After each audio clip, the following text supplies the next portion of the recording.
प्रभाग क्रमांक 3 ब मधून वैभव फसलकर यांची कॉर्नर सभा. प्रभागातील ज्येष्ठ मार्गदर्शक मित्रपरिवारांच्या जनतेतून बहुसंख्येने मित्रपरिवारांच्या उपस्थितीमध्ये संपन्न झाला.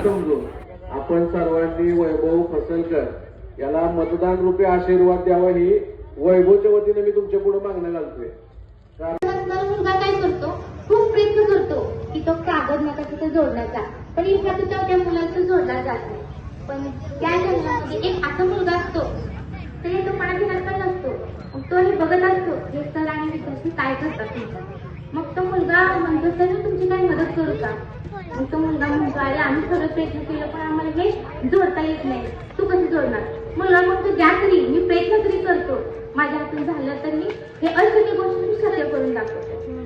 तो मुलगा तो नकाशाचा कागद घेतो, पाठवून जातो, त्यांच्यापासून लांब जातो, तो नकाशाचा कागद आहे असा जोडतो. त्यावेळेस ते सर म्हणतात आई गोष्ट तू कसं नाही. त्यावेळेस तो मुलगा म्हणतो ह्या नकाशाच्या पाठीमध्ये मानवी शरीराचं अवयव होते, ते फक्त पाठवून जोडत गेलं. तसेच वैभवदादा आहे की समाजामध्ये प्रत्येकाला जातीवाद न करता सगळ्यांना एकजुटीनं पुढे घेऊन जाण्याचं समाज कार्य करणारे आहे. एवढं बोलून मी पण आपली उमेदवारी ही अपक्ष आहे.